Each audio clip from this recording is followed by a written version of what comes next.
welcome everybody to the London Vegans monthly meeting.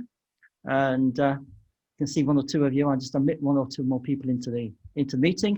It's my great pleasure to introduce Rob Hill to come and talk to us this evening. Rob is the campaigns manager of Animal Defenders International, and he's going to tell you more about that organisation, what he does. So if I could hand over to Rob, thank you. Cheers, Brian. Thanks very much for having me tonight, and of course allowing the opportunity to talk to everyone about Animal Defenders International and the work that we do for animals around the world. I've been vegan myself 25 years, worked with various animal protection groups, volunteered, been involved in all sorts of projects historically, and right now, as you said, I'm campaigns manager at Animal Defenders International. I've been here just over a year, 3 months, and really loving the experience and opportunity. If I now go to my presentation, I'll go to share screen. Let's just get that shared and enlarge it there.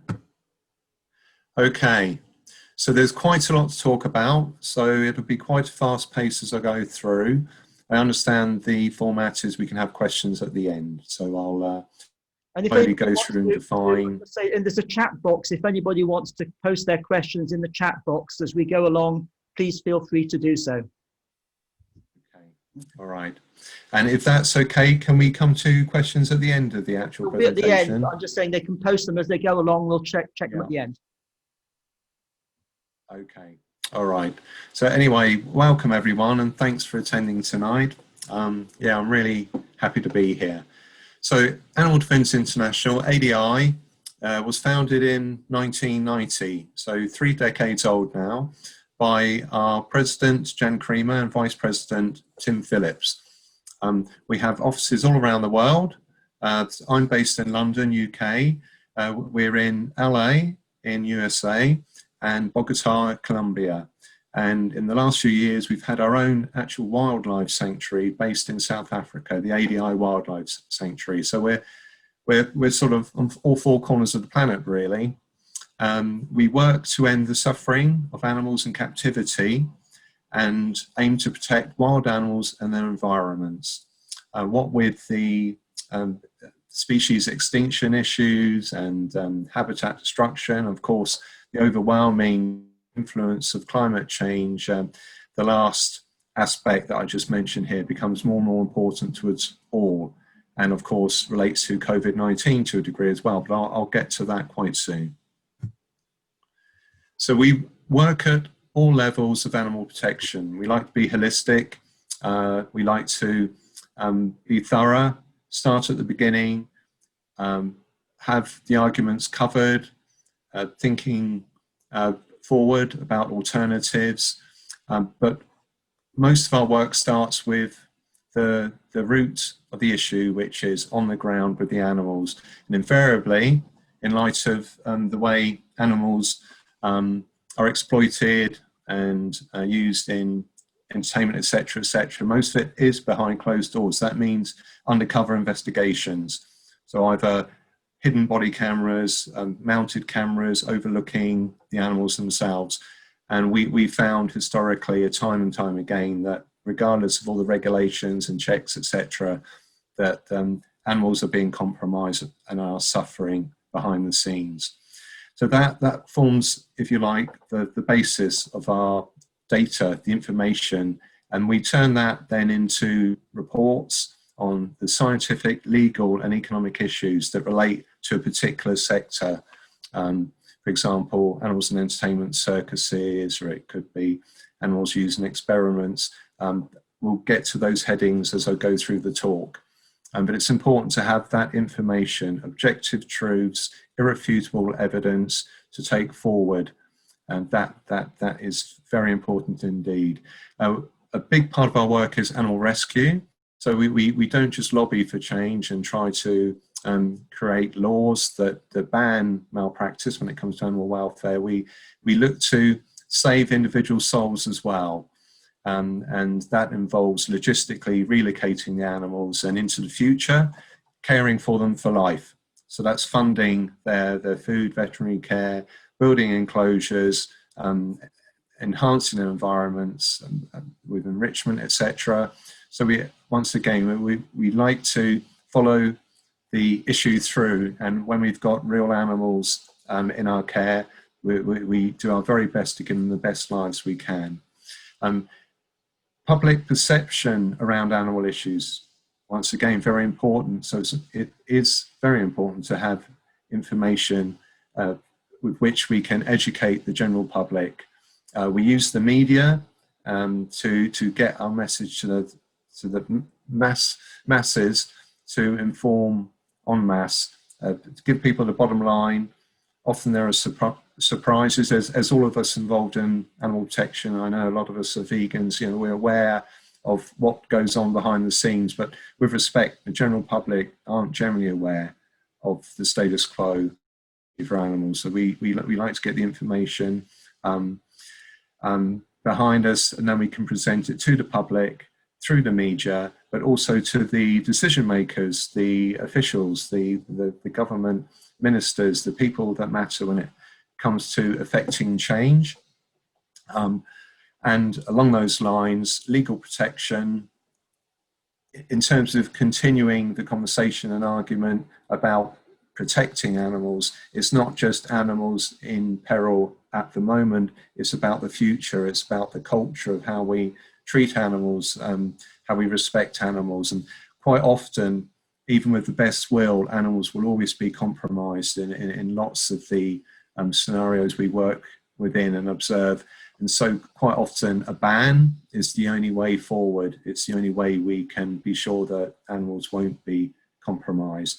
So we will look to tighten up laws, expose loopholes, and work with the relevant officials who we liaise with, and try to get a positive rapport and working relationship to move forward, and eventually try to affect change, ultimately by changing laws and banning malpractice. Just go to the next page. So animals in entertainment is a big focus of ours. Circuses, historically, predominantly.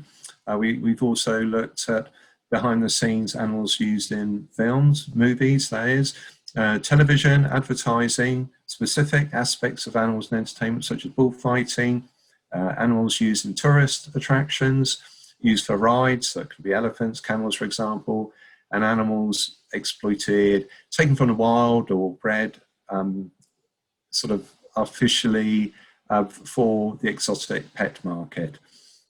Saving animals, as I said, is an important part of our remit, and that could include from the entertainment industry itself, the pet trade, laboratories. We've rescued a number of animals from labs who are now safe and enjoying a life that they were always meant to.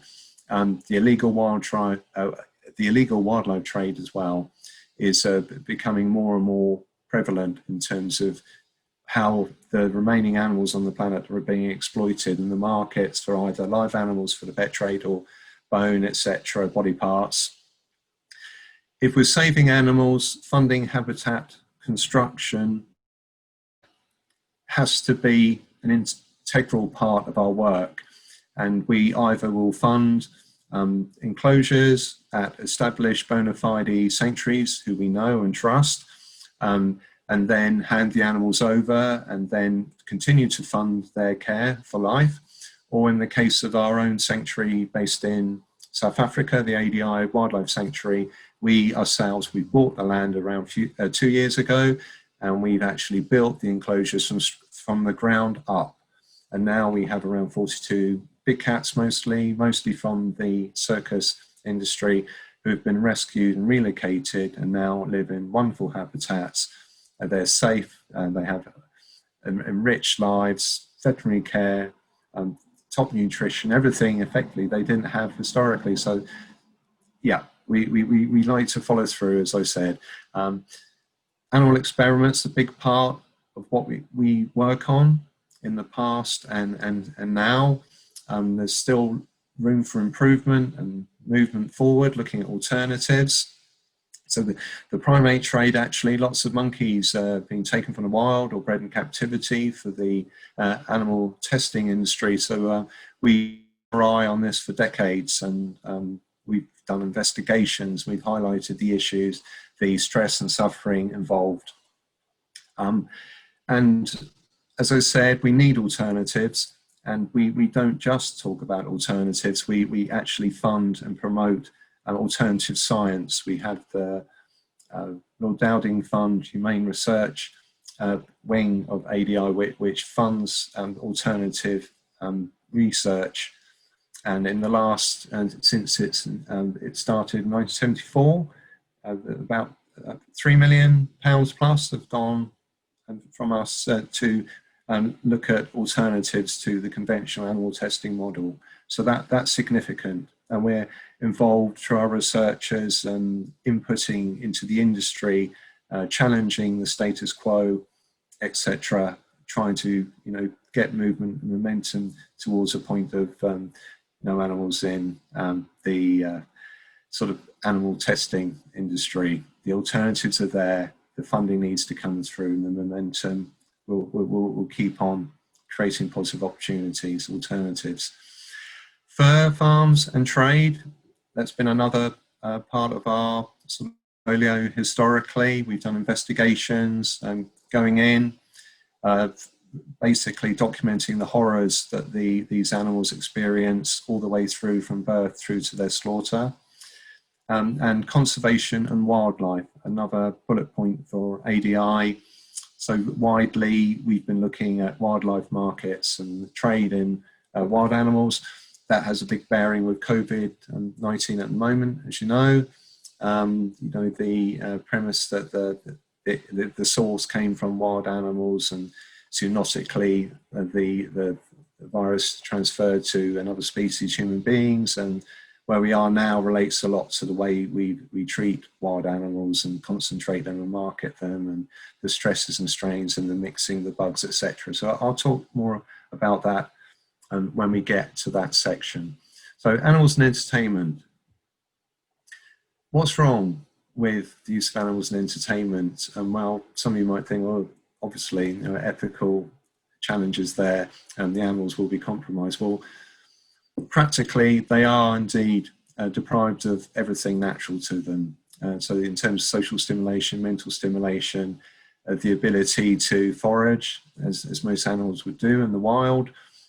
Most animals in captivity instinctively, they're effectively a hardwired wild animal with all of their behavioural and psychological needs, but they're inevitably compromised because of the setup they live within and the regime under which they live. They live in unnatural environments and scenarios, generally small, barren, unstimulating situations. Could be a cage, could be a beast wagon for a circus, could be a trailer, etc. The sort of textures, and there's no natural vegetation or soil. So this is completely alien to most of the animals, if not all, that are kept in these scenarios.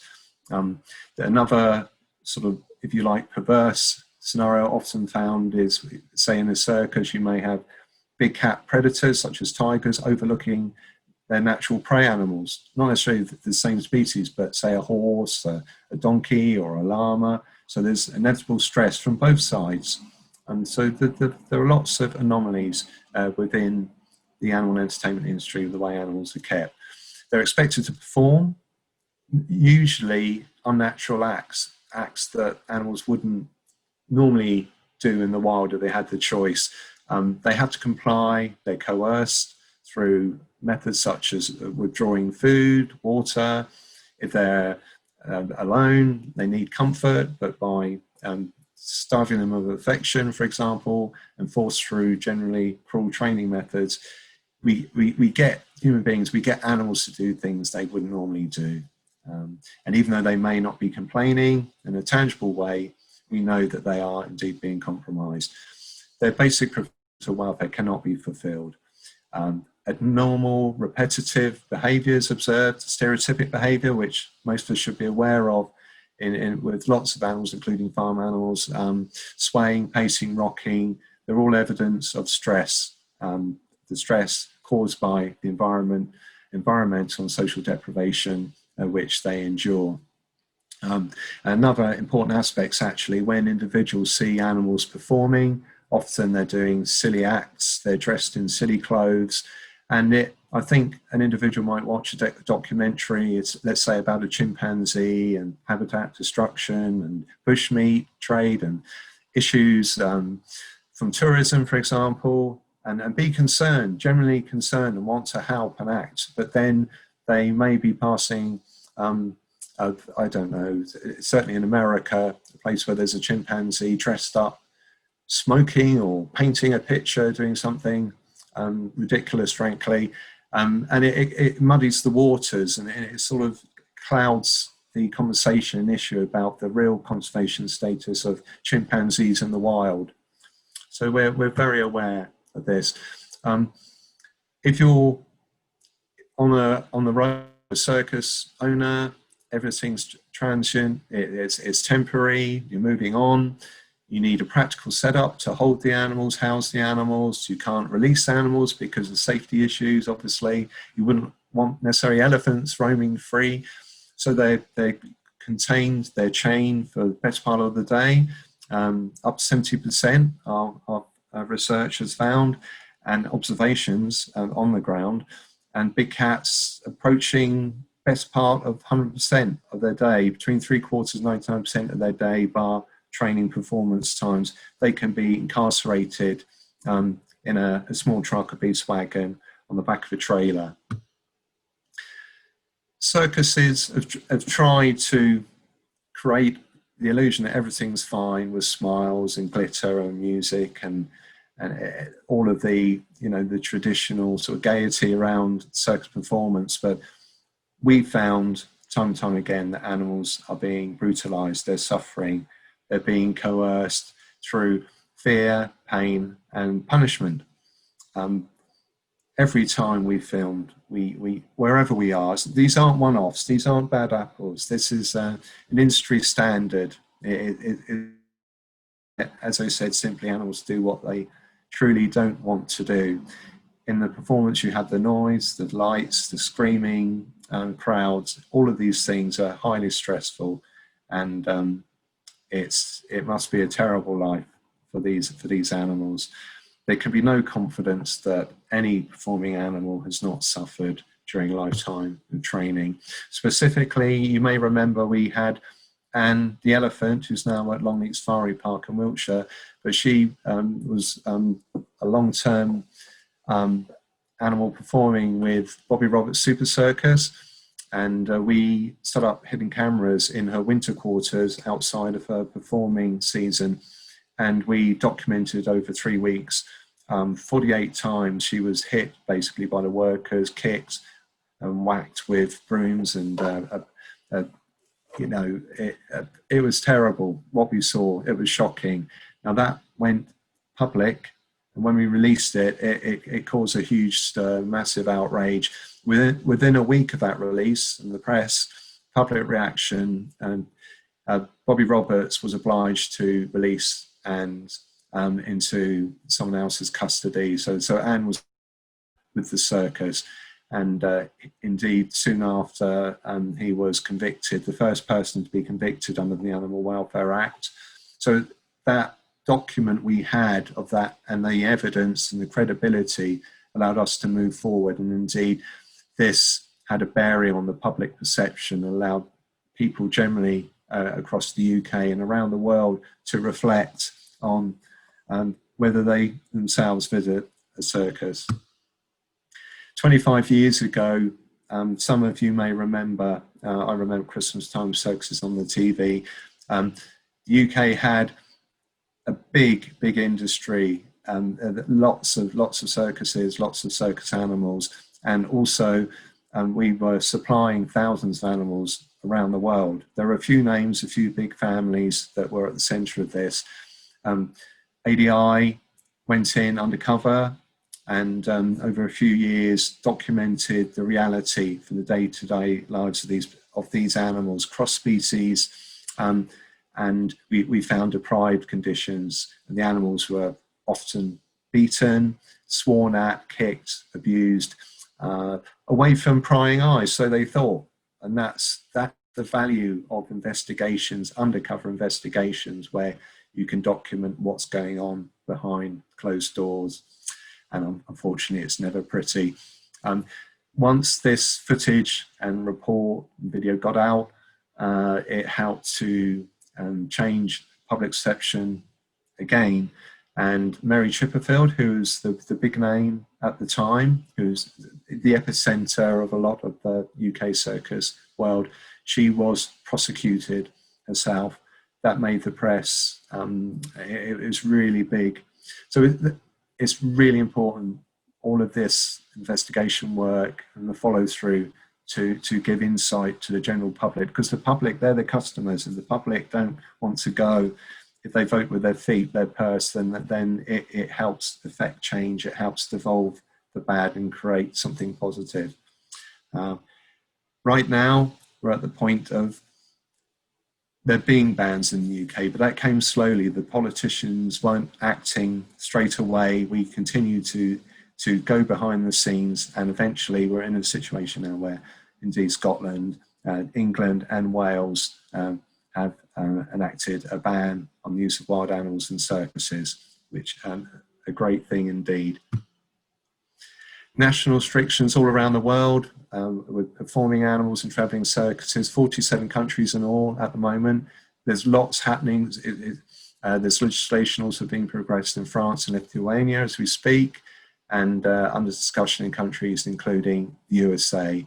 The public generally are moving forward and not wanting to see these displays, which they're finding public, should I say, human acts can be fantastic, a great alternative. Economically, the circuses can still function, but they don't need this old-fashioned culture of using animals. We need to move forward, and we're trying to be part of that, and indeed are.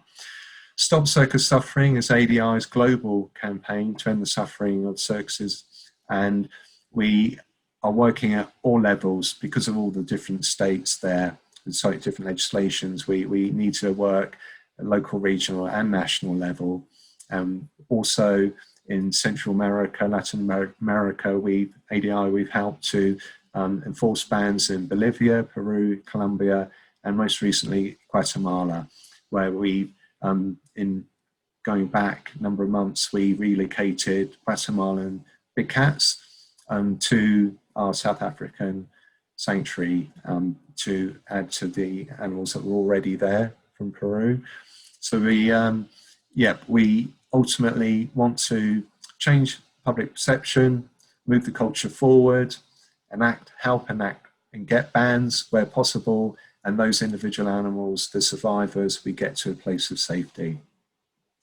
Also, I was championing a federal bill, TIAPSPA, which is the Travelling Exotic Animal Public Safety Protection Act, and that's looking at banning animals and travelling circuses nationwide. There's been a lot of progress there, and it's moving forward all the time.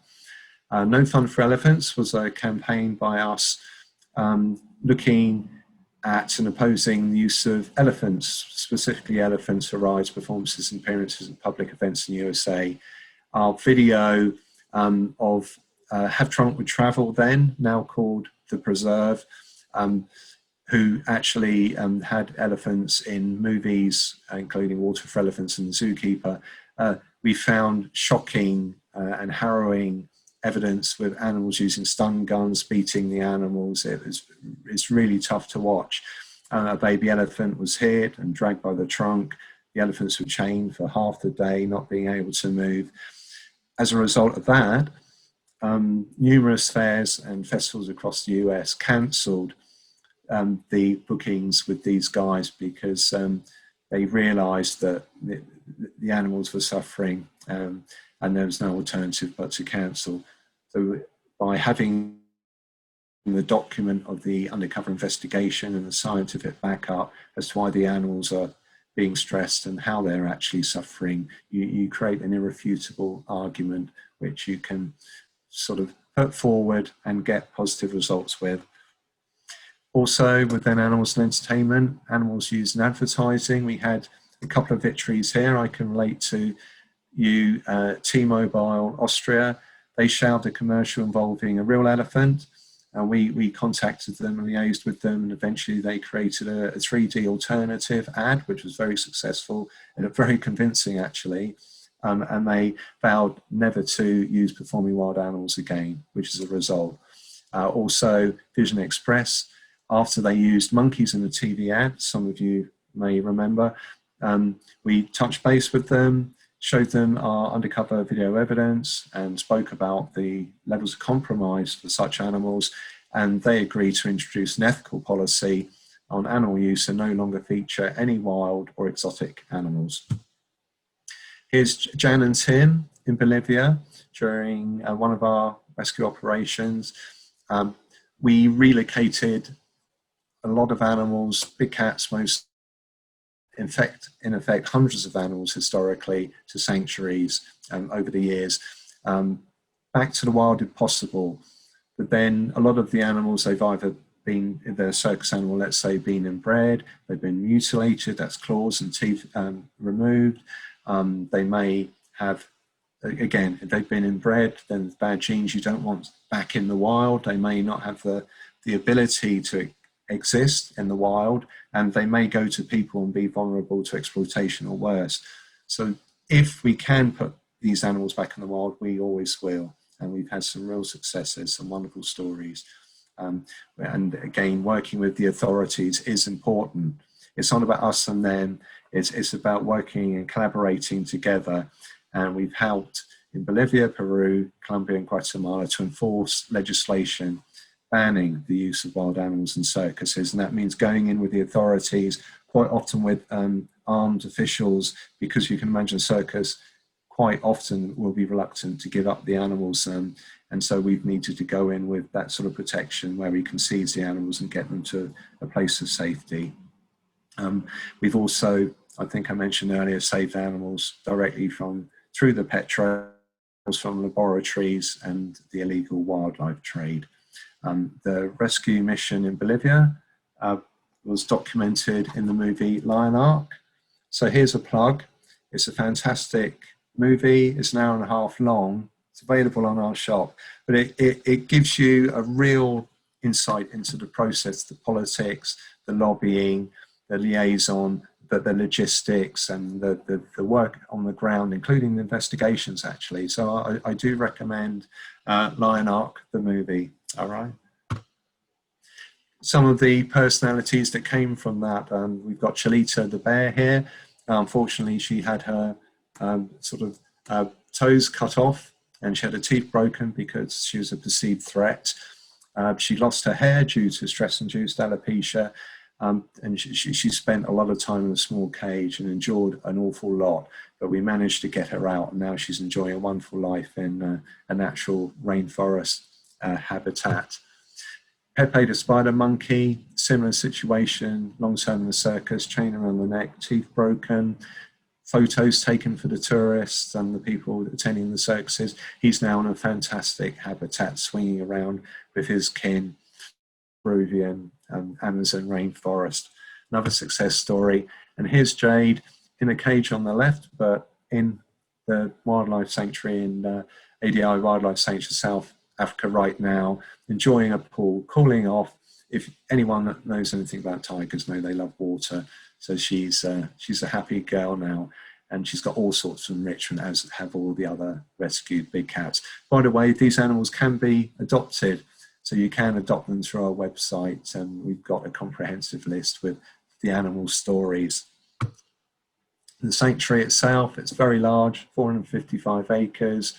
As I said, 42 rescued big cats, mostly from circuses in Latin America. The animals are relaxed and they have space, they have trees, they have shade. We build them platforms to sit on, to view around themselves, to shelter from the sun, from the elements. They have night houses where they can, again, sleep on the cold nights. In the winter time, we can monitor the animals and treat them if need be. Underfloor heating, solar powered for the older animals. state-of-the-art security because of where we are. So we have armed guards and secure fencing, and we're looking at being green and sustainable. So we use solar power where we can, and we reclaim the actual land on which the sanctuary is, and we're already seeing the wildlife coming back. It's fantastic, the breadth of the wildlife, from the birds through to the bugs. And part of our remit is to educate and create awareness, and so we have an education centre where we'll be looking to get the local communities at a school level the next to think about the animals and our relationship with animals and conservation. So how can we help animals in the entertainment industry? Well, by avoiding going to see them, basically. So avoid circuses and performances featuring animals. I've listed here some no doubt obvious things we shouldn't be doing. No wildlife selfies. Say no to animal rides. Don't swim with dolphins. Avoid movies which feature wild animals, and complain, lobby, email, and make your voice heard if you have issue. Speak out against ads, music videos, and TV programs featuring wild animals. I saw one on TV earlier with a macaw, an ad on the TV, a new one. They're popping up all the time, but we can react and respond. And if possible, by supporting ADI, you're supporting all of the work we do, of course. Another big aspect of our work is animal experiments. Last year, over 3 million animals were subjected to procedures in British labs.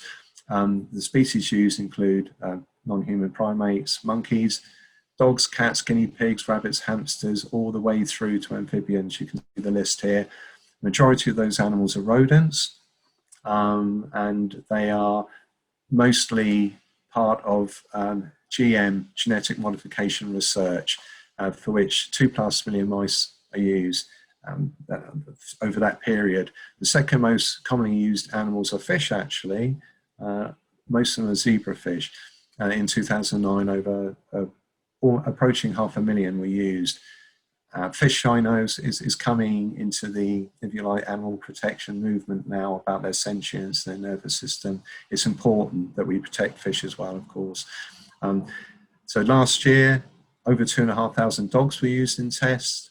Over 2,000 monkeys were used in experiments. Last year, almost 300 of those were the offspring of wild-caught parents. They're known as F1 primates. That's an issue that we're working on. Last year, over 100,000 procedures forced animals suffer severely on a scale. On the official scale, there were over 100,000 severe procedures when the animals suffered to a level that's deemed severe. And that can include, for example, internal bleeding, heart failure, and nerve damage. More than 500,000 procedures to experience moderate on the scale suffering, and that can include implanting a device into a monkey's skull with common adverse effects, including wound infections. Genetic modification, as I said, is big. It's the majority of animals used in experiments. More than 2/3 of all animal experiments in Britain involve the use of and creation of genetically modified animals, GM animals. GM animals are created with a particular defect to model human disease. That's the purpose, that's the intention. And with just a few % of those animals actually carrying the desired defective gene, the bulk are not needed, so they're euthanized, they're killed. So the bulk will perish in that way for that reason. Animals suffer from both intended and unintended mutations. Animals for breeding experience prolonged suffering, and that includes repeated surgeries, egg collection, implantation, and the GM process itself can cause longer pregnancies, higher birth weights, and increased deaths at birth, So there are all sorts of issues that come from the GM process. And the effect of the genetic defect itself creates severe health problems, including mutations and premature death. Another type of animal research is fundamental or basic research. This isn't specifically applicable for human benefit, and is not required by law. And the studies here look at normal and abnormal structure and the general functioning behavior of living animals, organisms. More than 1 million animals were used for this type of experiment last year. Research in British labs includes invasive neurology experiments on primates, for which, for example, animals may have electrodes inserted directly into their brains, as seen here, as they perform tasks. This is classed as causing moderate suffering, and this invariably would include cutting a hole into the monkey's skull and a recording device implanted, and a head restraint frame used. Toxicology, another form of how we use animals in research. It includes testing for the safety and the efficiency or efficacy, should I say, of products or substances. So whether substances are actually performing as they should, and this is often a legal regulatory requirement. Various ways of dosing the animals could include inhalation, force feeding and injection. Over 500,000 procedures were carried out for toxicity testing last year. We did an investigation actually at the primate toxicology unit at HLS. I'm sure a number of you have heard of and remember Huntington Life Science, now called Avigo, and we saw all sorts of horrible things happening, and health issues and stress and suffering, including the issues listed here, including chronic diarrhea, prolapses, self-mutilation, collapsed lungs, and animals dying.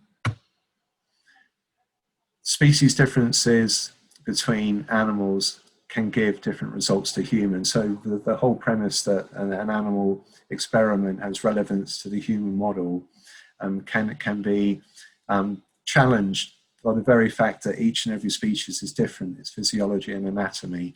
Lab results can vary between species, as I just said, and between laboratories.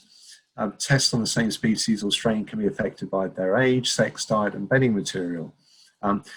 In terms of the methodology and how animal testing results are supposed to relate to us humans, lots of the animals used have different anatomy and function differently to us, but still they're used in a way that's supposed to relate to us. For example, guinea pigs can only breathe through their noses, and rats and mice cannot vomit. A zebrafish heart has only 2 chambers, whereas the human heart has 4. Ibuprofen works in humans, but can be fatal in dogs. Anti-inflammatory drug phenylbutazone works through the body slowly in humans, metabolized slowly over a few days, but in dogs it disappears in hours. Penicillin is a useful antibiotic for us people, but it kills guinea pigs. Chocolate and grapes can kill dogs. So just a number of examples of how we differ and how we can't extrapolate the results from one other species to ourselves in terms of how a drug or product or chemical may react with us. There have been many drug disasters affecting human beings, and we've had significant delays in the advancement of medicine as well. There's various examples here. I won't go through in detail, but that list how animal studied, okayed, rubber stamped drugs were then taken onto the human clinical stage, and even after it had passed the previous process through the animal testing side of things, and there were horrific side effects and adverse drug reactions, hospitalizing people, amputations, deaths, etc. It's not foolproof, but it's legal, and that's the system. That's why we're fighting moving forward, as well as for obviously the animals themselves. The introduction of the blood transfusion concept was delayed for centuries because of misleading results from animals, and that obviously costs a lot of human lives. Within the scientific community itself, there's a lot of disagreement about the relevance of the human model and taking results from animal testing. At the top, scientists reviewing the value of animal models found that, quote, on average, the extrapolated results from studies using tens of millions of animals fail to accurately predict human responses. And on the bottom there, neurologist Dr. Bart van der Werp said that clinical trials are essential because animal studies do not predict with sufficient certainty what happens in humans. There's another example in the middle there you can read at your leisure. I understand this will be recorded. So alternatives to animal experiments, cell tissue and tissue engineering, 3D bioprinting, organs on a chip, where you have actual cells on a like effectively like a electronic chip that mimics the action and function of an organ. Computer models themselves of toxicity test example predicts a chemical's toxicity from its molecular structure. There's another example there, quasar. Population research looking for external environmental factors that affect humans, and internal studies looking for genetic differences that affect humans. These are all alternatives. Volunteer studies using scanning and imaging can give us all sorts of meaningful results. What are we doing to help? Humane Research Wing Lord Dowding Fund contributes to the development of advanced technological methods that replace the use of animals. As I said earlier, over £3 million has been put in since 1974. We're looking to persuade governments and drug companies to abandon the use of animals. Successes include the end of the acute LD50 test in the UK, cosmetic testing bans in Europe, the UK, and this year, Colombia. And we've helped to add on to the protective EU directive, the 2010-63 EU directive that's responsible for the protection of animals used for scientific purposes, extra aspects to help analyse and look at effectively what's not happening with the animal testing, what can happen, looking forward to alternatives. And written declaration 4027 was focused specifically on primate tests. So there we got to grips with the legislation, helped to move and evolve things forward. We exposed primate labs, breeders in the supply chain. We're looking to create transparency and in secrecy in animal research. Education awareness is important. As I said earlier, we set up the World Day for Lab Animals, which was founded by NAVS, our sister group.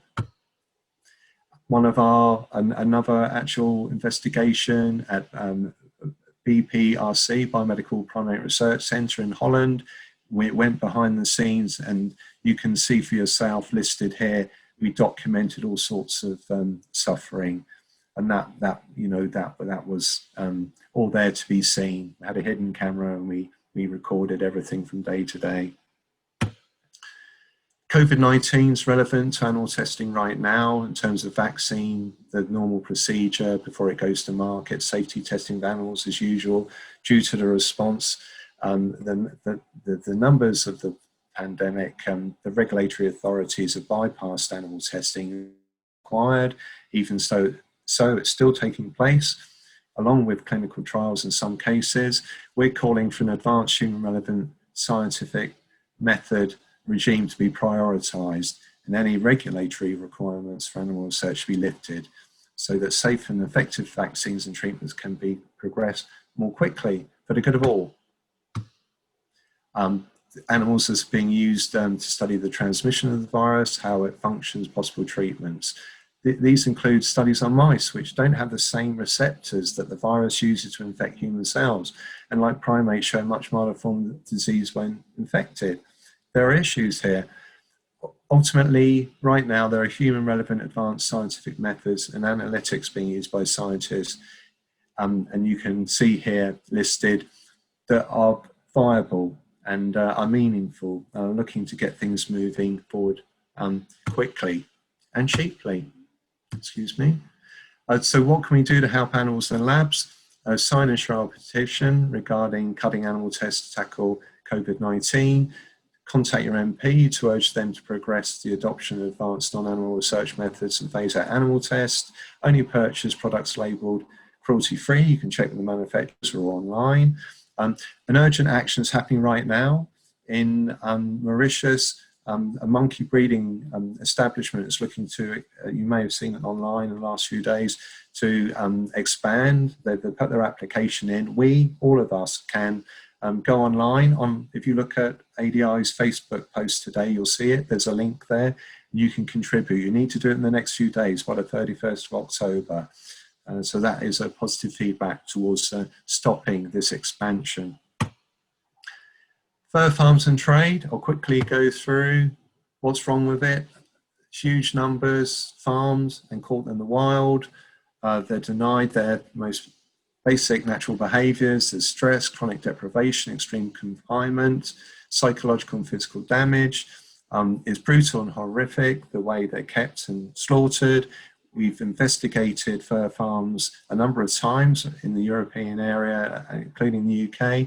Most people are against wearing fur, but prices are low, and as most of us know, the poor labelling means people can wear it by mistake. We urge fashion designers in the high street stores and vintage and charity shops to stop using or selling fur. We can all do this. We can call on fashion magazines to stop promoting fur. You can contact your local media. You can order and I have it here. Our handy is that fur reel. You can get these from the office. You can contact us. There's some general information on the back and a QR code that links to our fur page.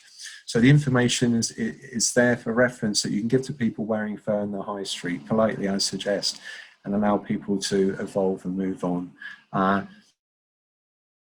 Wild trade and markets, we're getting near to the end now. Global wildlife trade, massive animal suffering, massive money, 300 billion plus a year. It impacts animal populations and species survival worldwide. It provides cover and financial incentive for the illicit trade. Animals torn from their parents from the wild are sold as exotic pets. They're used in the entertainment industry or killed for food or body parts. The conditions the animals endure and the stress and the high cortisol levels, are the perfect melting pot for disease to be transferred in markets, etc. And zoonotic diseases are emerging at an ever faster rate due to human actions, and particularly within the wildlife trade. 60% of emerging infectious diseases come from animals, and a majority, 70% that is, of these from wild species. An end to the wildlife trade will end the pain and suffering of millions of animals and help prevent future outbreaks. We're working to end wildlife trade and markets through CITES. We're members of various coalitions and groups lobbying and looking to promote the ban and the trade of wildlife and markets. We have the G20 summit coming up, and we're calling on the UK government to lead the way and champion a global wildlife trade ban at the meeting. How can you help yourself? Sign and share. We have an active petition on the UK government to do so, to champion a wildlife trade ban at the upcoming G20 meeting in November. We have an early day motion, #873, to support the call for a ban on the wildlife trade. You can use our Wildlife Markets Make Us Sick Facebook frame to raise awareness. And you can go on our website just to get extra information. Trophy hunting, massively cruel, inhumane, often cruel methods with prolonged suffering and agony within the animals, including Cecil the lion, I'm sure we're all aware of. They claim the hunters claim they help to conserve wild populations, but the facts don't add up. They kill the biggest, most spectacular animals to feed their ego, to hang on their walls, which has a significant impact on the animal populations, both socially and genetically. Despite the hunters' claims, trophy hunting does not reduce poaching. Instead, it provides a cover for the illegal trade and encourages poaching. Communities in areas where it takes place receive very little benefit. Around 3% of the income reaches the local people. We're working to ban trophy hunting. The UK has pledged to introduce a ban on trophy hunting imports. There's a consultation earlier in the year you may be aware of, where we could all input.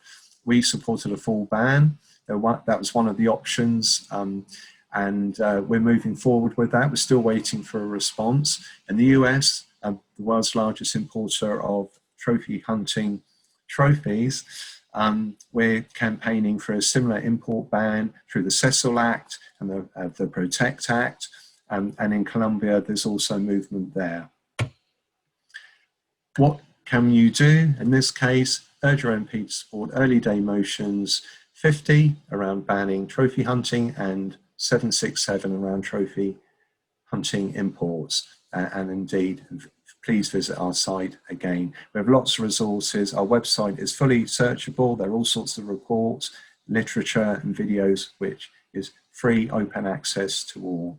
Okay, thank you very much. I'll just go to our next page. Thanks for listening. Are there any questions? Thank you, Rob. I don't know if you want to just we can turn off this your slide just so I can see you, and then I can see some of the other people if they want to ask any questions. That's right. Stop sharing. Is there somewhere there's stop sharing? One moment. I beg your pardon. That was it. There we Good. are. Thank you. No problem. Thank you. Thank you ever so much for that, for a very detailed whistle-stop tour. Wow, there's a lot you cover, I realise. Jade, I don't know if there's nothing been put in the chat box, but if anybody would like to ask a question, could you just unmute yourself, please, and just say your name and what the question is? Oh, yeah, John, I can see you. Yeah. Yeah. Well, one question about the presentation. You mentioned the Spague Information Centre. You didn't say where it is. Is it in England or? Oh, I beg your pardon. That's actually at the sanctuary itself. That's an integral part of our sanctuary. Yes. That's in South Africa. I'm sorry I didn't make that right. clear. That's all right. It's okay. Yeah, it's on a different indeed, slide, so yeah. I thought it was yeah. Great. Okay. Yeah, I'm sorry. Right. While waiting for any other, is there a specific sanctuary where the elephants are going? Because I think one of them you just said went to one of the safari parks in the UK. Oh, other elephants abroad. I mean, do they end up going to a sanctuary? Do they go into a zoo? Where do they? In terms of our input and our work, and it's effectively an animal that we had a direct contact with and a certain amount of say. So really any other elephants that we would generally be aware of out there in need, ADI hasn't any direct sort of influence over, and I guess each and every negotiation between each animal and each alternative sanctuary would be specific and different, and would involve vets and biologists, and there'd be possibly an economic part to the equation as well. But yeah, Anne was a specific example of an elephant that we helped free. Okay. Okay, thanks. Any other questions? I know this John's waiting to ask another one. Is there anybody else want to say or ask? Otherwise, I'll go back to John. John, far ahead. Yes. I'm just wondering, assuming that Brexit does go ahead, I mean, a few months' time, will that have any impact on animals, animal welfare legislation? I'm thinking particularly about the live transport of farm animals across the channel. That there's talk about that may be stopped. But are you aware of anything that might change regarding Brexit? I think I'm the same as you, John. I'm generally aware of the general categories of the issues that need, where we need reassurance that things won't get any worse and hopefully get better. I think lots of NGOs, their works, for example, Compassion World Farming, Live Transport, are lobbying the relevant ministers and working specifically and directly, using their expertise and contacts. So I unspecifically, generally we all want the best we can get, but there are all sorts of complications and layers to get through. I can't cite any specific examples of what definitely may or may not happen, and unfortunately that's a bit of a vague answer. On our website we do have a page relating to Brexit and afterwards, and there is some detail there in terms, for example, animals and experiments, and how things may or may not change or continue or not. I'm guessing the government is making certain pledges and promises, and in terms of the manifesto, for example, but we all, are biting our lip, waiting for actual movement and action, and for those promises to turn into reality. So that's a bit of a long-winded, vague non-answer to your question, but I unfortunately I can't give you any specifics, I'm afraid. Okay, thank There you. was a report that they may be banning the import of fur. I don't know whether that's going to happen. Hopefully, it'd be an easy thing for them to do, I would say, particularly once we've come out, once the Brexit negotiations are finished. That may be one of the issues. I think most the issues we're talking about, generally the public is behind the ban, and again, fur not wearing, etc. If you've got the public, the voters behind, you have that momentum, and we can help pressure and oblige as you're inferring, the decision makers to do the right thing, for the right reasons. So all of us, as we're all pretty much living an ethical life as best we can and being activists and as effective as we can. And I think all of us, we need to keep an eye on each and every issue, do as much as we can. We can lobby our MPs individually or as a group, as we do, and as every other NGO does. But together and individually, we are a team, and we're hopefully get the best we possibly can in the circumstances. Originally, it was NAVS, and then it branched out, and now we've got Animal Defenders International, which is, you said, is an international organisation. I mean, is there a particular reason, or was there a particular incident or something that caused that to happen? Well, effectively, NAVS originally, Animal Defenders, which was like a youth group, was a wing of the original NAVS sort of group, which, as you're aware, has been around a long time. It's the first group going back over a century looking at animals and experiments. And so in a way, it was a side branch which eventually evolved into Animal Defence International. And we have the foundation, the charitable wing, which is about focused on education and other sort of parts of our work that come under charity commissions. With some of it's the politics of the charity commission, but where we are now, we're trying to be as effective as we can in all of the relevant areas in terms of legislation and making our money go as far as we can. Thank you. Anybody else got a final question before we? Martin, thank you. Thanks, Rob, for a very good talk. Can you hear me okay? Yes. Oh, yeah, certainly. Cheers, Martin. Thank you. I just wanted to ask specifically about these wet markets, given the relevance, obviously, to COVID. Are there any specific actions planned or any particular political pressure? Because they've been there for a long time. Yes, indeed. So, I mean, what do we have to do, really, at a political level to try and address? Well, you can imagine culturally a lot of the practices have been around for centuries, and a lot of the, if you like, the live animal markets are relate to individuals. That's their main living, or they depend on such, and there's a lot of momentum there politically to keep that status quo.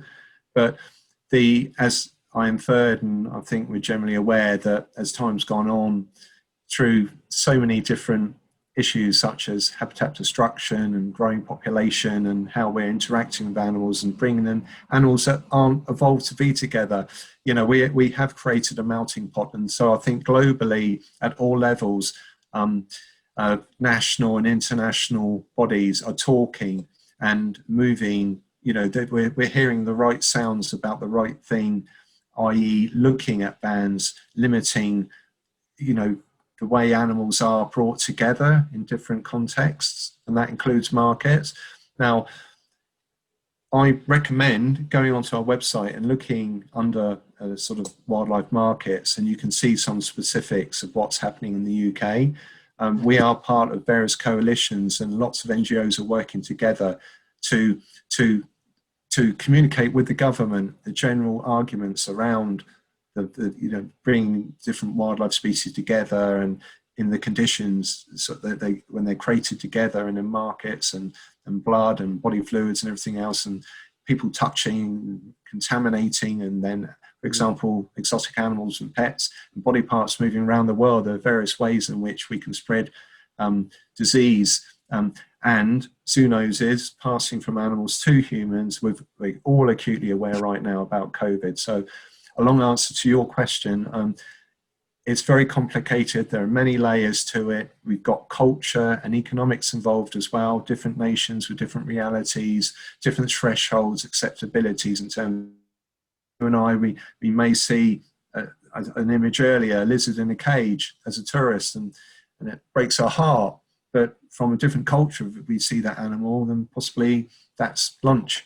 So we're dealing with different mindsets around the world. And I think that because of all those complications, we all need to just be open, empathetic, be aware of the social issues, the politics, and obviously the welfare of the animals, but are looking at future epidemics, pandemics, the scale we're at now, and just work as best we can as individuals. What you're saying, be informed, touch base with groups like ourselves.